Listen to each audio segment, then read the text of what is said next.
그런 생각을 한번 해봤어요. 정말 우리가 하나님을 믿어야 되는데 그 믿음이 자꾸만 겉으로 보이는 것으로 될 수가 많아요. 그래서 찬양도 이렇게 지금은 굉장히 단순화해서 쉽게 하고 편하게 하라 그렇게 이야기를 했는데 이게 맞다 저게 맞다는 아니잖아요. 그죠? 지금 상황에서 조금 그렇게 해서 무리하지 않게 이렇게 해봐라. 왜냐하면 행정명령도 있고 그렇게 하니까 그렇게 여러분에게 설명드린 거고 설교 들을 때는 마스크를 좀 벗어도 안 될까 싶어요. 편안하게 기침이 나온다 싶으면 빨리 마스크를 쓰고 기침하시고 왜냐하면 찬양하는 것도 아니고 그냥 숨 쉬는 거니까 그렇게 하는 것도 괜찮겠다. 너무 다들 기침 나오면 하셔요. 기침 나오면 빨리 닫으시고 하시고. 그래서 그런 마음이 들어요. 그러면서 제가 사랑의 교회나 어떤 그런 데 보면 찬양도 막 진짜 화려하고 멋있고 또 찬양대, 성가대 보면 막 장난 아니에요. 거기에. 그리고 영상도 이제는 뭐 거기는 방송 장비가 들어가기 때문에 쫙 날아가면서 이렇게 싹 하고 그럼 거기는 더 영광을 받으시고 우리는 덜 받으시느냐? 그건 아니에요. 그렇다고 해서 우리를 더 받으시느냐? 그것도 아니에요. 중요한 건 준비하는 사람의 중심일 것이다. 저는 그렇게 생각합니다. 그러니까 여러분들이 꼭 그 마음을 가지고 하나님 앞에서 진심으로 중심을 가지고 이렇게 하나님 앞에 예배드리고 정말로 주님을 만나서 그래서 하나님의 축복을 꼭 누리시기를 바랍니다. 요셉이 노예로 팔려갈 때 일이었어요. 요셉은 노예로 팔려갈 때만 해도 하나님께서 요셉의 미래에 대해서 어떻게 준비하셨는지 상상도 하지 못했죠. 아마도 뭐 속상하고 억울하지 않았다 이러면 그건 거짓말이에요. 거짓말이고 사람이 어려움을 당하고 힘든 일을 당했는데 괴롭지 않다, 막 감사한다. 거짓말이에요. 그건 거짓말이에요. 그러나 그때 반응이 다른 거예요. 반응이. 내가 하나님 앞에서 괴롭고 힘들고 속상하지만 내가 지금까지 만난 하나님은 이것으로 끝낼 하나님이 아니시다. 더 축복과 은혜로 복으로 충만함으로 하나님은 반드시 인도해 주신다 하는 그런 것을 믿음으로 내가 반응하는 거죠. 하나님 앞에. 그래서 나의 행동이 다르고 나의 어떤 반응이 다른 겁니다. 그래서 이 요셉은 정말로 어떤 일이 일어날지 몰랐지만 창세기 45장 8절에 이제 보면 형들에게 이렇게 말합니다. 나를 이리로 보낸 것은 형님들이 아니고 형님들이 나를 팔아서도 아니고 나를 이렇게 보내신 분은 하나님이시다. 그렇게 고백을 합니다. 사실 요셉이 당한 일은 매우 끔찍한 일이었죠. 질투심에 사로잡힌 형들이 동생을 미워해서 죽이기로 마음을 먹었다가 돈벌이 기회를 발견하고 나서는 동생을 노예로 팔아버렸습니다. 그래서 요셉은 애굽으로 가서 노예가 됐어요. 노예에서 이제 가정총무로 또 하나님 인도해 주셔서 좀 살만했는데 이제는 더 큰 어려움이 있었어요. 노예도 아니고 이제는 감옥에 갇히는 그런 신세가 되어버렸습니다. 생각지 않던 일에 휘말린 것이죠. 너무도 억울하게 요셉은 감옥까지 들어갔어요. 이것이 하나님의 선물로 보일 수 있을까요? 그런데도 요셉은 자신을 그런 상황으로 내몬 것은 형들이 아니라 하나님이시다. 그렇게 고백을 했습니다. 요셉은 결국 그것을 하나님의 섭리로 받아들인 것이죠. 하나님의 섭리. 그래서 요셉은 애굽에서 낳은 첫 번째 아들의 이름을 에브라임이라 그렇게 이름을 지었어요. 에브라임의 뜻은 하나님이 내가 수고한 땅에서 번성하게 해주셨다. 번성하게 해주셨다 하는 그런 뜻입니다. 요셉을 변화시킨 것은 살면서 겪은 그 고난이 요셉을 변화시킨 것이 아니라 그 고난을 겪으면서 보인 요셉의 반응이 그를 변화시킨 거예요. 요셉은 고난 가운데서도 하나님의 섭리하심을 믿고 그것을 선물로 받았으며 철저히 하나님의 인도하심을 받았던 것입니다. 여러분, 언젠가는 모든 고난은 언젠가는 끝나게 돼 있어요. 그래서 하나님 앞에서 그 기간 동안에 내가 얼마나 더 말씀대로 기도하고 말씀대로 주님을 바라보았느냐가 승패를 결정합니다. 그래서 여러분들, 우리가 저는 이것을 꼭 여러분들에게 부탁하고 싶어요.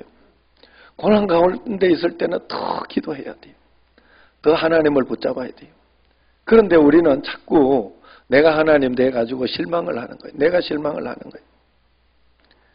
여러분, 고생 안 하고 성공한 사람 세상에 어디 있어요? 그런 분이 있어 한번 오라 해보세요. 그리고 고생 안 하고 성공한 거 대부분 보면 복권이죠, 복권. 복권의 90% 이상이 다 망한대요. 그 복권이 어쩌다 고생한 사람이 복권을 잘 받았거나 아니면 믿는 사람이 어떻게 받았다 이러면 아마 선교도 하고 뭐 이렇게 얼마나 잘 쓰느냐에 달려 있어요. 돈은 얼마나 잘 쓰느냐에. 여러분, 그래서 그런 해야 되는데 왜 유독 나만 그런 생각을 하면 안 돼요. 하나님 앞에 우리가 예수님을 믿을 때도 나는 고생을 안 할 거다 생각을 하면 그러면 예수님을 잘못 믿는 거예요. 여러분, 그래서 우리가 언제나 하나님 앞에서 이 요셉처럼 반응을 하나님 앞에 하나님의 섭리다, 하나님의 뜻 가운데 있다, 나는 끝까지 갈 것이다, 끝까지 나는 천당까지 내가 이 마음을 가지고 갈 것이다. 그 마음을 가지고 갔을 때 나중에 성공하고 나면 얼마나 행복한지 몰라요. 저는 그 마음을 여러분들에게 그 김홍일 선교사를 통해서 설명을 해줬잖아요. 첫 번째 갔을 때 김홍일 선교사님이 그 성공을 이렇게 첫 번째 갈 때는 마음에 찝찝하게 이렇게 나는 못한다 하고 갔는데 큰 성공을 이루고 그러고 나서 하나님을 본 거예요. 그리고 나서 두 번째는 더 어려운 곳에, 더 힘든 곳에 갔는데 기쁨으로 간 거예요. 하나님 앞에 자기 걸 그냥 하나님 이 일은 뭐 내가 할 것도 아니고 하나님이 해주면 하고 아니면 만다. 그래가지고 갔을 때 물은 해결됐고 물은 그 산에서 이렇게 물을 받아가지고 김홍일 선교사님 집으로 바로 연결해 주는 걸로 해서 해결을 미리 해줬고 그 동네 믿는 분들이. 그리고 전기는 미리 막 해놨는데 안 되었지만은 뭐 괜찮다, 없는 대로 살면 된다 하고 1년여 살았을 때 하나님께서 허락해 줬잖아요. 거기에 전기를 오게 해줬잖아요. 그러면서 저는 김홍일 선교사의 마음을 생각해 봅니다. 두 번째 갈 때는 기꺼이 하나님께 드리겠다는 마음으로 갔거든요. 하늘나라의 상급이 얼마나 클까? 부럽더라고요. 우리가 하나님 앞에 고난이 있고 어려움이 있을 때는요, 이때 내가 믿음을 하나님께 드려야 될 때요. 이때 하나님, 이럴 때 막 감사하다 그러면, 얼마나 하나님 좋겠어. 이럴 때 내가 하나님 앞에 믿음으로 뭔가를 드리려고 하면 얼마나 좋겠어요. 요셉이 그런 사람이었어요. 그래서 요셉이 그 섭리하심을 믿고 그것을 철저히 하나님의 선물로 받았습니다.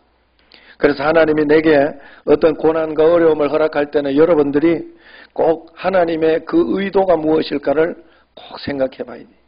그러면서 하나님께 가르쳐 달라 해주세요. 가르쳐 달라고. 그러면요, 반드시 가르쳐 주셔요. 하나님은 반드시. 내가 마음 평안한 답을 가르쳐 주셔요. 내가 평안한 답이 안 오면, 내 마음속에 평안한 답이 안 오면 끝까지 물으셔야 돼. 끝까지. 하나님 돌아가신 거 아니에요. 끝까지 여러분, 하나님 앞에 하나님, 이 고난을 통해서 하나님 내게 무엇을 주려고, 내가 왜 이 고난을 겪어야 하는지 하나님 가르쳐 달라고. 그러면 무언가는 하나님 가르쳐 줍니다. 그러나 여러분 분명히 알 수 있는 것은 있어요. 두 가지를 고난 가운데 하나님이 우리에게 주시는 두 가지 분명한 사실이 있습니다. 첫 번째는 하나님을 더 의지하게 하려고. 제가 어느 날 깨달았어요. 아이, 문제가 많더라고. 그래서 이 문제만 이겨내면 하나님이. 그래서 늘 문제가 올 때는 이 문제만 없으면 나는 모든 문제 다 해결할 수 있을 것 같아. 요번에 우리가 코로나만 없으면 우리는 막 다 될 것 같아. 예배 잘 드릴 것 같고 막 그래요. 그리고 막 어머니 사업만 잘 되고 나면 내가 이번 기회만 내가 넘기고 나면 내가 모든 걸 할 수 있을 것 같다. 그래가지고 기도해서 하면 넘기거든. 넘겨요. 못 넘길 게 어디 있어 세상에. 다 넘겨지더라고. 그런데 다음에 또 문제가 오더라고. 다른 문제, 기가 막힌 문제가 또 와요. 이야, 희한하게 하나님은 쏙쏙 빼가지고 이번에는 아버지 문제를 주기도 하고, 이번엔 쏙 빼가 아들 문제를 주기도 하고, 다 괴로워요. 다 괴로워. 너무너무 괴로워. 그런데 그때도 하나님 앞에서 주실 때는 의도가 있는 하나님. 그래서 늘 하나님이 이렇게 문제를 주는 이유가 뭔가 하나님 앞에 기도하면서 내가 물어봤어요. 진짜. 하나님께 나한테 분명하게 답을 준 게 계속 나 좀 붙잡으라고. 하나님 붙잡으라고. 문제 없으면 하나님 그렇게 나 안 붙잡더라고. 목사도 잘 안 붙잡는데 뭐 장로님 잘 붙잡겠어요? 장로님 덜 붙잡는데 안수 집사님 붙잡겠어요? 난 나를 보니까 내가 조금만 편해지면 이불 속에 더 들어가 있고 TV 더 보고 하더라고. 하나님 더 찾지 않더라고. 조금 더 편해지면 하나님 더 찾아야 되는 거 아니요? 그래라고 있는 거 아니에요? 우리가 하나님만 바라보고 주님 찬양하며 기쁜 마음으로 그래 살아야 되는데 사람이 안 그렇더라고. 그래 여러분 그냥 하나님 앞에 기도하세요. 하나님 앞에 부르짖고 그냥 계속 일이 있는 거나 하나님 앞에 부르짖고 기도하라고 그런 거예요. 그래서 여러분들이 하나님 앞에 하나님을 더 의지하고 철저히 의지하라고 첫 번째는 분명히 있는 것이고 두 번째는 그것을 감사로 하나님께 돌려드릴 수 있는 것을 하나님이 주시는 거예요. 하나님께 감사로 돌려드릴 수 있는 것을 하나님께서 주셨다는 거예요. 이렇게 설명할 수 있어요. 어릴 때 우리가 부모님께 부모님 생신이나 이럴 때 선물을 사드리려고 하면 내 힘으로 사드릴 수가 없어요. 어디 가서 이렇게 아르바이트하고 해야 되는데 어렸을 때 아르바이트가 어디 됩니까? 나이도 안 되는데. 그래서 부모님이 나에게 용돈을 주거나 어떻게 돈을 준 거 외에는 그렇게 한 거 외에는 내가 해줄 수 있는 게 없어요. 돈 안 주면 이제 글자에 적어서 이렇게 편지 써주고 이런 거 밖에 할 수 있는 게 없어요. 우리가 하나님 앞에서 이런 상황에 우리 인간은 철저히 부족한 존재들입니다. 우리가 가진 모든 것은 하나님께서 왔어요. 그래서 하나님이 우리에게 주신 것 외에는 하나님께 돌려드릴 것이 없어요. 그러므로 하나님께 온 모든 것이 선물이고 그 모든 것은 또한 내가 하나님께 돌려드려야 할 거예요. 내게 일어나는 고통의 어느 날 내가 하나님께 돌려드려야 할 선물임을 깨달을 때 나는 모든 사건을 하나님께 드리는 산제사로 드릴 수 있겠지요. 살아있는 제사로. 사르밧 가부 이야기 아시죠? 하나님은 까마귀를 통해서 엘리야를 먹이셨는데 하나님은 그 엘리야를 그렇게 먹이시다가 그마저 이제 먹을 것을 끊으셨어요. 그리고 난 뒤에는 사르밧이라는 동네에 가서 가부에게 음식을 얻어 먹으라 그럽니다. 당시 가부들의 삶은 상상할 수 없을 정도로 비참했습니다. 그런데 이 사르밧 가부는 그 중에서도 더 불쌍했어요. 그런데 산의 모든 가축들을 기르시고 또 과일들을 이렇게 맺게 해주시는 하나님께서 산짐승 잡아먹게 하든지 차라리 그렇게 하든지 아니면 과일을 좀 따먹게 해가지고 살게 하든지 하지. 안 그러면 까마귀로 먹이던 거 계속 좀 먹여주시지. 왜 사르밧 가부에게 가가지고 거기 가서 얻어먹으라고 하냐 이 말이에요. 사르밧에 도착한 엘리야는 그 나뭇가지를 줍는 그 과부를 만나서 물 한 잔을 부탁했죠. 그리고는 굶어 죽기 직전인 그 사람에게 빵을 구워 달라고 이야기를 합니다. 우리 같으면 그때 저 같으면 그렇게 한번 쏘아 붙였을 거예요. 이야, 이 보이지 않느냐고. 내가 지금 이거 먹고 한 줌 남은 이 밀가루 아들과 함께 먹고 죽으려 하는데 이게 안 보이냐고. 굶어 죽을 사람한테 이 뺏어 먹으려고 하니 당신이 선지자 맞냐고 이러면서 이야기를 했을 것 같은데, 이 과부는 엘리야가 이 선지자 거기에 이 초점을 맞춘 거예요. 하나님의 사람이라는 걸 알아봤죠. 그래서 지금 엘리야가 부탁하는 이 엘리야의 부탁을 들어주는 것은 엘리야의 부탁을 들어주는 것이 아니라 하나님의 부탁을 들어주는 것이다. 이렇게 인정을 하고 인식을 한 겁니다. 여러분, 이런 인식이 우리에게 꼭 필요합니다. 교회에서 제가 말씀드리고 뭐 이렇게 할 때, 교회에서 이렇게 뭔가를 할 때에는 여러분 그것을 가지고 교회에서 한다고 생각하지 말고 하나님께서 이렇게 요번에 이렇게 이것을 계획하고 이렇게 한다. 그렇게 여러분들이 순종하고 받아들여야 돼요. 그럴 때 하나님 앞에서 여러분들에게 복이 되는 것입니다. 그래서 그것을 이 엘리야 과부는 기꺼이 이렇게 받아들였어요. 그리고는 그녀는 기름병과 밀가루 통이 바닥나지 않을 것이라는 엘리야의 말을 믿고 따랐습니다. 그래서 기름병을 많이 준비했고 통을 많이 준비했던 것이죠. 여러분, 저는 사르밧 과부가 조금 다르게 생각했다고 생각해요. 믿음에 여러분 우리가 조금만 더 생각해 보면 다르게 반응할 수 있어요. 사르밧 과부가 그거 먹고 죽거나 안 먹고 죽거나 똑같아요. 5분 일찍 죽거나 5분 늦게 죽거나 그거예요. 그런데 우리는 눈앞에 보이는 것만 보는 거예요. 5분 일찍 죽고 대접하고 죽으면 대접한 건 남잖아. 그죠? 여러분, 우리가 하나님 앞에서 어차피 똑같은 상황 속에서 사르밧 과부가 엘리야만 다 준 게 아니요. 이렇게 성경을 잘 읽어보면 엘리야도 주고 자기도 나눠 먹고 그렇게 같이 이렇게 나눠 먹은 이야기가 나옵니다. 조금씩 나눈 거예요. 어쨌든 여러분 그 5분 일찍 주거나 5분 늦게 주거나 그게 생각을 다르게 할 때 우리는 다른 것이 보이게 되는 것입니다. 우리가 하나님은 왜 이 선지자를 가난한 여인에게 보냈을까? 한마디로 하나님이 기회를 주신 거예요. 하나님께 없는 가운데에도 드릴 것이 있다는 것을 가르쳐 준 것입니다. 지금 우리 가운데에도 나는 하나님께 드릴 것이 없다고 생각하는 사람들이 많을 겁니다. 나는 뭐 대단한 고난도 없고 또 이렇다 할 재능도 없고 남들이 선물을 드릴 때 나 헌금도 많이 못하고 그런 생각을 할 수도 있습니다. 난 노래도 잘 못한다. 머리도 좋지 않다. 그렇게 생각할 수도 있어요. 그러나 오늘 말씀처럼 과부도 드릴 것이 있었어요. 정말 보잘것없는 것을 주님께 내어놓았기 때문에 하나님은 그것을 세상에 유익한 무언가로 가장 귀한 것으로 그리고 성경에 기록할 만한 것으로 하나님께서 인정해 주셨다는 거예요. 저는 이런 하나님이 너무 좋았어요.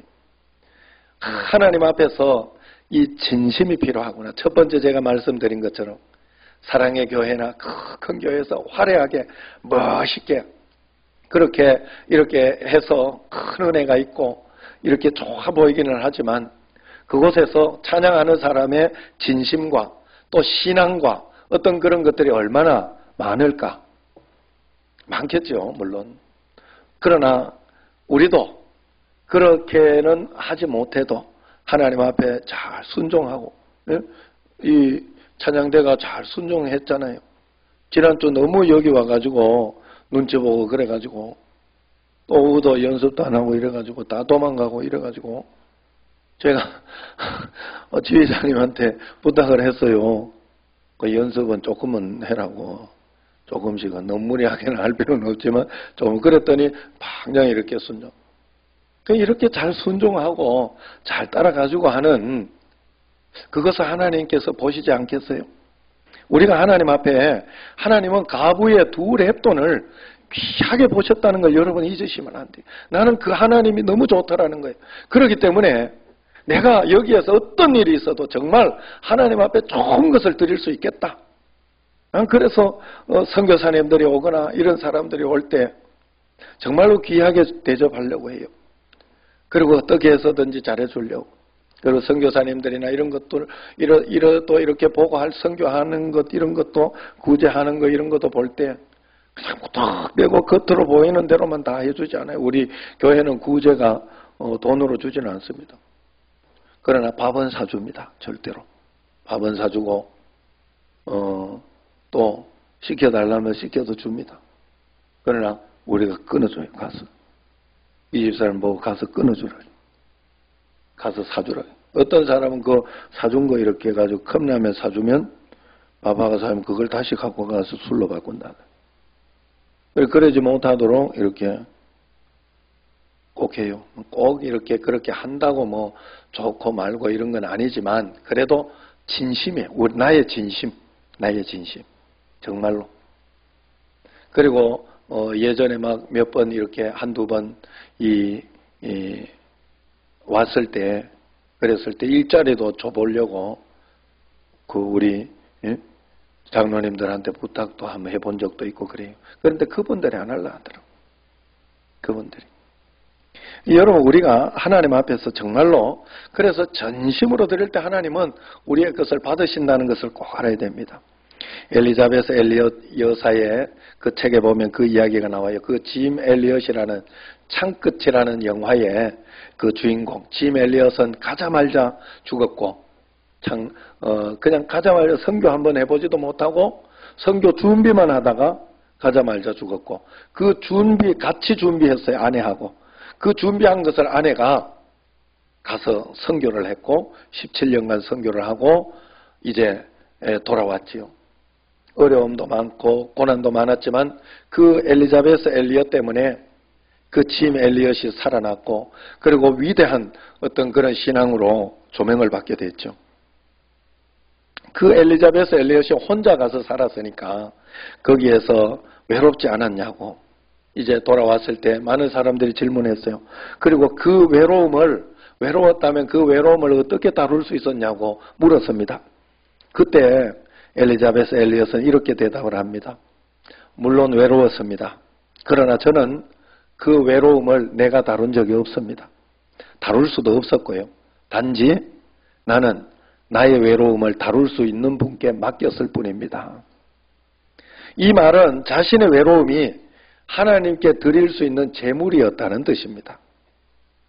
그래서 생각하기를 하나님이 자신의 외로운 마음을 없애주지 않고 혼자 있을 때 외롭고 쓸쓸한 마음이 자꾸 드는 마음이 들고 막 이런 마음이 들 때마다 감사하게 생각하고 하나님께 이걸 드릴 재물이구나 생각하고 그 외로움을 가지고 주님 앞에 가서 기도하고 맡겼다는 거죠. 하나님께. 그거지 뭐. 그래서 그것이 하나님께 드릴 것이 하나님께 올려드릴 것이 바닥나지 않도록 하나님께서 잘 유지해 주신 것이다. 이렇게 결국 고백했어요. 이 엘리자베스 엘리엇의 나 글을 보면서 야 이게 어떻게 이게 사람으로서 이렇게 이 글이 이렇게 주옥같이 나올 수 있을까? 저는 정말로 그 글이 정금 같은 글을 봤어요.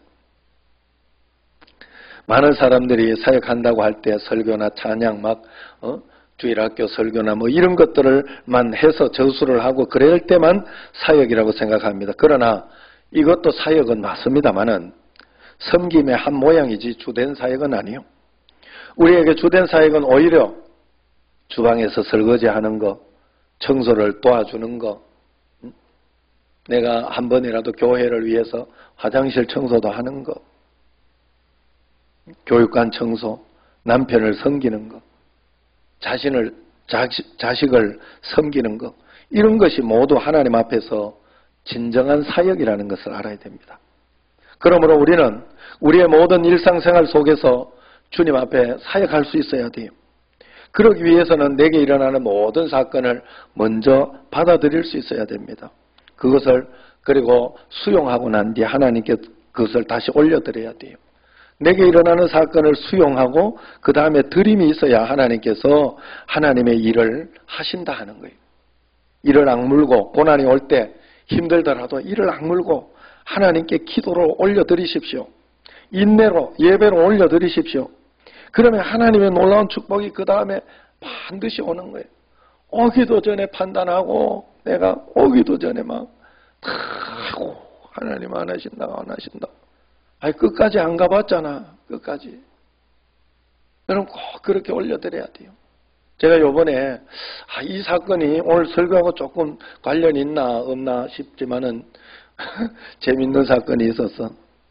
그 신세계로 들어가는 길이 있어요. 신세계로. 제가 4월 25일 토요일 그때 제가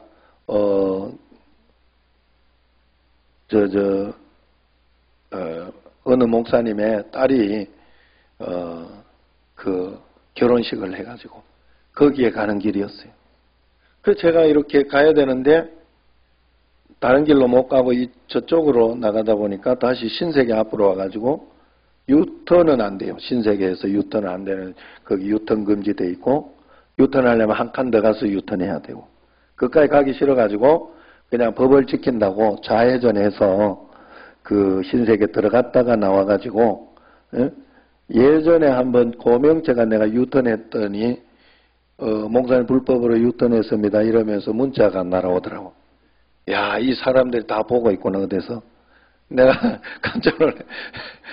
그래가지고 거기서 좌회전해서 들어갔다가 나오려고 이렇게 했는데 좌회전해서 들어가는데 그 빨간불일 때 좌회전을 하거든요. 그 신세계에 있는 사람 대부분 뭐 파란불일 때도 합니다만은 빨간불일 때 많이 해요. 그래서 그런 줄 알고 그냥 신세계로 들어가는 좌회전을 빨간불일 때 하고 이제 돌아 나오려고 하는데 거기 서시라고 이러면 경찰이 따라와가지고 붙잡아가지고 날 붙잡는 거예요.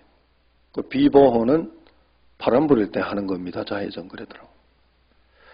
굉장히 억울했어요. 억울하고 속상하고 그랬지만 이제 이렇게 그 이야기는 해줬죠. 여기 서 있어 보라고 전부 빨간불일 때 좌회전하지 위험해서 빨간불일 때 하는 게 더 맞다고 그러면서 이야기했더니 약간 생각을 해가지고 안 끊을라 하더니 이제 둘이가 2인 1조로 가는데 밑에 있는 사람이 끊는 사람이 어떻게 할까요? 묻더라고. 그 경위가 끊으라고 이런 거 하더라고. 그래가지고 끊기고 벌점도 15점인가 받았어요 그때. 항의했다는 거에 대한 괘씸한 죄로 아마 그런 건지 뭐 하여튼 벌점까지 그러는데 억울해서 굉장히 억울했어요. 속상하고. 야 나는 법 지키려고 그랬는데 이게 뭔가. 그랬지만 꾹 참았어요. 하나님께 그냥 올려드렸어요. 왜냐하면 내일은 주일이었고 또 이 좋은 길에 가면서 이거 가지고 내가 기분 나빠하지 말자. 여러분 아시다시피 스티커 끊겨본 사람들은 다 알아요. 스티커 딱 보면 어떻게 빌어서라도 내가 그 스티커 안 끊기고 싶은 게 사람 마음이에요. 그 경찰한테 굉장히 잘 보이고 싶어가지고 그래요. 그래서 내가 어느 날 가만 나를 보니까 야 내가 돈 7만 원에 10만 원에 내가 이렇게 비굴해지는구나. 내가 그걸 깨닫고는 내가 그렇게는 안 살겠다. 내가 잘못했으면 당당하게 돈 내고 잘못했는 거 돈 내고 살아야 되겠다. 내가 내 자존심만은 구기지 말자 어느 날 생각했기 때문에 내가 그것 때문에 화는 났지만은 또 내일 주일날 뭐 또 은혜가 있을란가 꼭 참고 그냥 잘 뜯기고 갔어요. 그리고 돈 냈어요. 다 냈어요. 그런데 그저께 아내가 이렇게 보다가 그 앞에 쓰인 글씨를 본 거예요. 좌회전하는 거기에 보면 보행시 좌회전 딱 적혀 있어요. 거기 좌회전까지는 안 좋겠지. 지금 좌회전 화살표 있고 보행시. 그건 보행시 좌회전 하라는 소리. 여러분 이제 거기 가서 혹시 끊기면 그걸 꼭 이야기하셔야 돼. 그게 그래야 억울하잖아요. 그 사람이 거기 잘 몰라가지고 그랬던 거예요. 그래가지고 나는 그냥 국가에 그냥 헌금했다 생각하고 말라고 했는데 아내가 억울하다고 해야 된다 그래가지고 요번에 전화를 했어요. 전화를 해가지고 이거 이렇게 되니까 도로 해줘야 안 되겠냐. 그러니까 도로 해주는 뭔가가 있나 봐. 잘못 끄는 어떤 그런 걸로 해가지고 그래가지고 도로 해주겠다고 하더라고요. 그리고 사과까지 하더라고. 그날 나는 굉장히 억울했습니다. 그런데 내가 그때요, 이 인간이 참 신기해요. 억울하고 막 그랬으니까 거기에 대해서 막 진짜 욕하고 싶더라고. 말을 안 해서 엑스 하고 싶고 막 진짜 막 그러고 싶더라고. 그런데 그런다고 뭐 덕될 일이 없더라고. 내가 가만 생각해 보니까 그래봤자 이 사람들 신기만 불편하게 하고 그래봐야 뭐 좋을 게 없더라고. 그래가지고 그냥 좋게 이야기를 했어요. 좋게. 그러더니 그 사람들이 다 살펴보더라고. 거기에 로드뷰라고 이런 거 가지고 다 거기에 잠깐 기다려 보시라 해서 정말 있네요 그러더라고. 그러면서 이제 그래가지고 뭔가 가실이 있었다 그러면 둘 중에 하나는 잘못됐다. 거기 비보가 잘못됐든지 그 좌회전이 잘못됐든지 둘 중에 하나는 잘못됐다. 뭐 그러면서 이제 핑계를 하면서 그래. 그래서 내가 이제 그 이야기는 했죠. 내가 일부러 좌회전 해가지고 거기 신세계 들어가는 것도 아니고 그렇게 해서 좌회전해서 나오는 걸 봤으면 참작해서라도 지도해 줄 수도 있지 않냐, 않았냐. 나는 너무 그게 속상했다 그때. 그랬더니 그랬냐고. 죄송하다는 소리도 들었어요. 예. 그리고 다 이제 회복시켜준다 그랬어요. 자, 제가 막 성질 낼 수도 있고 화낼 수도 있어요. 그리고 뭐 끊기면 끊기는 거지 하고 할 수도 있지만 주일 생각하고 또 하나님께서 더 좋은 걸 주시려나 보다 생각하고 그걸 그냥 하나님께 올려드린 거예요. 그랬더니 하나님이 필요하니까 그냥 나에게 그걸 다시 챙겨주셨어요. 그걸 다시 챙겨주셨다 이 말이에요. 여러분 우리가 하나님 앞에서 고난의 제물, 어려움의 제물, 속상함의 제물 이것을 하나님 앞에 온전하게 즐겁게 올려드려야 돼요. 하나님 앞에. 속상한 걸 속상하게 그대로 여러분들이 하면 여러분이 다 해놓고 하나님 앞에 받을 게 뭐 있겠어요. 하나님께 올려드려요. 화가 나도 그걸 가지고 화 다 내면 하나님께서 하실 일이 없잖아요. 아내 때문에 화나고 아니면 자식 때문에 화날 때 하나님 내가 정말 이거 내 패고 싶지만은 주님 때문에 내가 참습니다. 하나님께 올려드립니다. 이 분노를 하나님께 드립니다. 이 속상함을 하나님께 드립니다 하고 드리세요. 그게 제물이 됩니다. 하나님 앞에 드리는 제물이 돼요. 그 말이에요.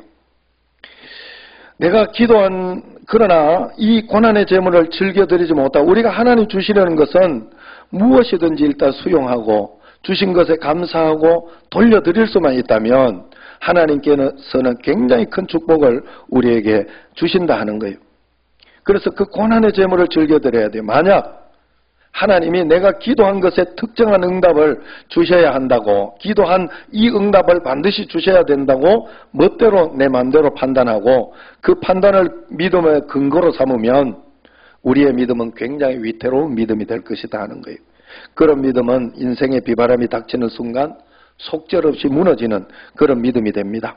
하지만 우리의 믿음이 영원하신 하나님의 성품, 하나님은 우리에게 가장 좋은 것을 주실 수밖에 없고 주시고 계시고 주실 수 있는 분이다 하는 그 성품에 둘 수 있으면 그 믿음은 강해서 어떤 세상의 풍파도 다 이겨낼 수 있게 되는 것입니다.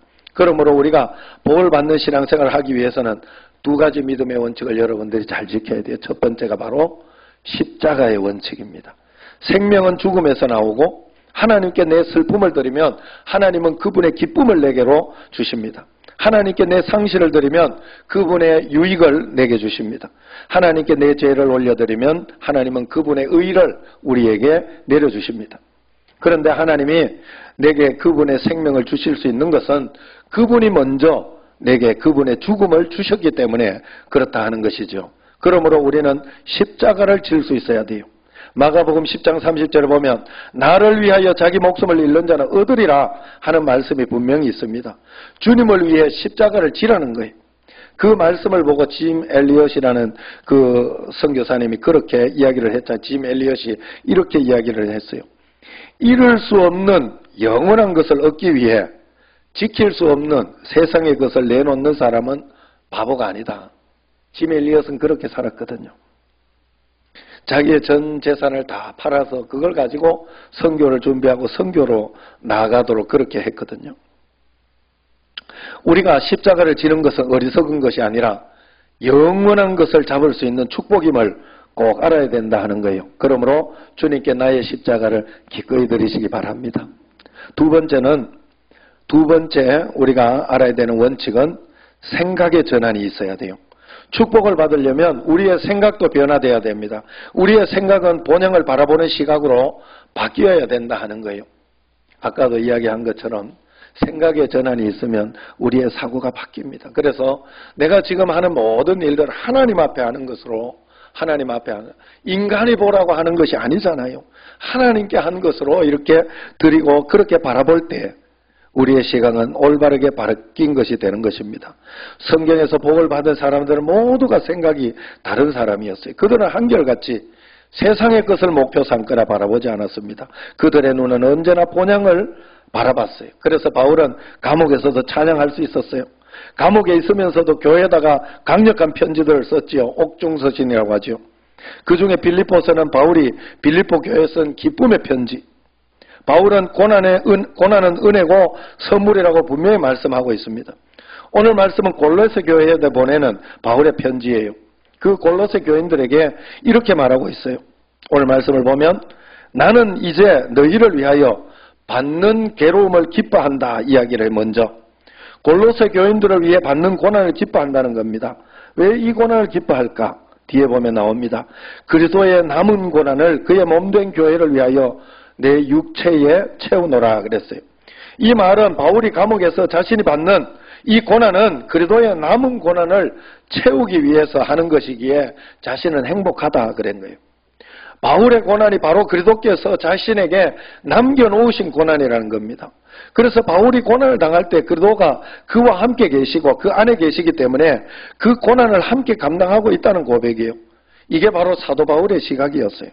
사도 바울은 함께 계신 주님을 바라봤고 그 주님의 뜻을 바라볼 수 있었습니다. 우리가 이런 시각으로의 전환이 필요합니다. 내가 고난을 당할 때 내가 당하고 내가 창피한 것이 아니라 하나님께서 나로 하여금 이 삶을 풍요롭고 복되고 이기고 승리하게 하기 위하여 나로 하여금 남겨놨으니 내가 기꺼이 감당하려고 하나님도 나를 믿고 있으니까 내가 기꺼이 감당하려고 기꺼이 이겨내려고 주님 앞에 그 고난을 감당하려는 그런 자세를 가져야 된다는 거예요. 사도 바울은 함께 계신 주님을 바라봤고 그 주님의 뜻을 알 수 있었습니다. 내가 고난을 당할 때 내 안에 계신 주님도 나와 함께 나를 위해 내 안에서 고난당하고 계신 것을 볼 수 있어야 합니다. 예수님이 나로 하여금 예수님의 일을 나에게 남겨놓았다는 것을 알아야 됩니다. 그래서 성경은 고난을 가지치기에 빗대어서 이야기를 해요. 최상의 열매는 철저한 가지치기에서 나옵니다. 가장 순수한 금은 가장 뜨거운 불에서 나옵니다. 내 인생의 가장 깊은 교훈들은 하나같이 가장 깊은 물과 불을 통과할 때 찾아옵니다. 가장 큰 기쁨은 가장 큰 슬픔에서 나옵니다. 생명은 죽음에서 나오게 되어 있습니다. 오늘 우리는 어떻습니까? 내게 일어나는 고난도 주님의 선물임을 인정하고 그것을 십자가로 받고 다시 하나님께 기도로 돌려드리고 있습니까? 내 존재의 모든 것, 내가 가진 전부, 내가 하는 모든 것, 내 모든 고통을 주님께 돌려드리시기를 바랍니다. 그래서 내게 일어나는 모든 것들이 축복이 되게 하십시오. 부정적이고 실패할 것 같은 마음을 버리시고 함께 고통당하고 계신 예수님께서 최상으로 주실 것을 끝까지 믿으시기를 바랍니다. 내가 당하는 고난은 그리스도의 남은 고난을 몸된 교회를 살리기 위해 내 육체에 채울 것이라는 각오로 꼭 살아가시기를 바랍니다. 고통은 절대로 헛되지 않습니다. 내가 바르게 믿고 있다면 그 고통은 하나님께서 언젠가 우뚝 속게 해주실 거예요. 요번에 박태구 권사님 간증이 그랬어요. 나는 마지막 날 새벽까지, 수요일 날 새벽, 길기도 길잖아. 원래 5번 하는데 요즘 5번으로 보통 하는데, 그거 아니면 저녁 4번을 하는데 7번 다, 전통적으로 7번 다 해야 된다고. 나까지 안 해자 해서 다행인데, 마지막에 아이 저 정도 가지고 어떻게 간증을 할 수 있을까 나는 생각을 했어요. 왜 하나님은 더 큰 간증을 안 주셨지 생각을 했는데, 마지막 저녁을 보면서 때가 되니까 하나님이 그 사람이 채우고 고난과 어려움, 그럼에도 흔들리지 않는 그걸 보고 마지막에 확 부어주시잖아. 확 부어주시잖아. 저걸 봤구나. 저걸 보고 나서 간증하거나 할 때 그냥 평신도잖아요. 그분은 평신도잖아요. 평신도의 입장에서 여러분에게 막 질르는 거예요. 막 질르는 거 이야기한 거예요. 아유, 너 저거 괜찮겠나? 가슴이 철렁철렁한 때가 한두 번이 아니었어요. 그런데 그 정도 이야기할 만한 자신감이 있었더라 하는 거예요. 여러분, 우리가 하나님 앞에서 끝까지 주님을 섬기면 하나님은요, 우리를 절대로 우리를 배신하지 않습니다. 제대로 안 믿어서 그래요. 제가 우리 집에서 여러분, 저의 말을 쉽게 생각하시면 안 돼요. 나는 우리 집이 왜 이럴까? 우리 집은 과연 바뀔까? 우리 아버지 왜 저렇지? 우리 집이 이래가지고 과연 바뀔까? 나는 어렸을 때 정말 그게 너무 고민이었어요. 너무 힘들었어요. 근데 지금 분명하게 말할 수 있어요. 예수님 바로 믿으면 하나님은 반드시 좋은 것으로, 가장 좋은 것으로 우리를 인도해 주시고 축복해 주시고 그 대대로 계속 넘어가지 않는다. 그 죄악은 계속 넘어가지 않아요. 바로 믿으면 돼요. 주님 앞에. 고통은 절대로 헛되지 않아요. 의미 없는 고통은 없고 땅에 떨어져 버려질 고통도 없습니다. 모든 것을 주님께 드릴 때 그것을 모두 축복으로 받아 능력 있고 권능 있는 삶을 살아가시기를 주의 이름으로 축원합니다. 기도하겠습니다. 하나님 아버지 감사합니다. 저희들에게 있는 모든 고난도 하나님께 돌려드릴 그러한 것임을 알고 주님 앞에 십자가로 돌려드리려고 하오니 매일매일 받으시고 응답하여 주옵소서. 예수님 이름으로 감사하며 기도드리옵나이다. 아멘. 사랑과 은혜가 예수 그리스도 십자가 보혈로 저희들 구원받고 하나님의 귀한 자녀로 삼아주시니 감사합니다. 지난 한 주간도 코로나19와 온갖 세상 유혹과 환란으로부터 지켜주시고 주를 찬양하며 정성을 다하여 살아계신 하나님께 예배드리게 하시니 감사합니다. 주님의 사랑이 이처럼 귀하고 크지만 저희 연약하고 미련하여 그 은혜 잊고 살았습니다. 주님 용서하여 주시옵소서. 주의 이름 높이기를 원합니다. 신령한 예배로 감사가 넘치게 하옵소서. 불같은 성령이 이곳에 임재하소서. 흐트러진 마음, 부끄러운 세상 욕망들을 다 내려놓게 하시고 정결한 마음으로 선하신 하나님을 만나게 하옵소서. 아직도 하나님을 알지 못하고 어두운 세상에서 방황하는 내 이웃들에게 주의 복음을 전하게 하옵소서. 성신제일교회를 날마다 성장 부흥케 하시고 하나님 앞에서 주의 모습 닮아가는 하나님 사람이 되게 하여 주시옵소서. 오늘 주의 말씀을 전하시는 이 목사님께 성령으로 붙들어 주시고 생명의 말씀, 진리의 말씀 전하실 때에 그 말씀 순종하여 제약으로부터 자유케 하옵소서. 그래야 주님께서 주시는 참된 평안과 기쁨을 누리며 주님의 뜻을 이루어가게 하옵소서. 육신의 질병으로 고통받고 있는 주의 백성들을 불쌍히 여기소서. 그 아픈 상처 어루만져 깨끗이 치료하여 주시고 상한 마음 위로하여 주시옵소서.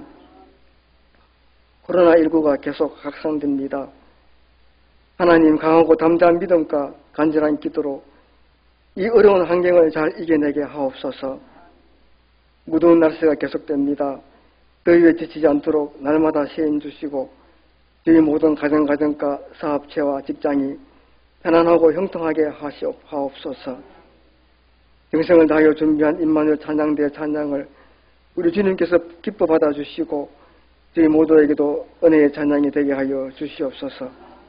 이 모든 말씀 예수님 이름으로 기도드렸습니다.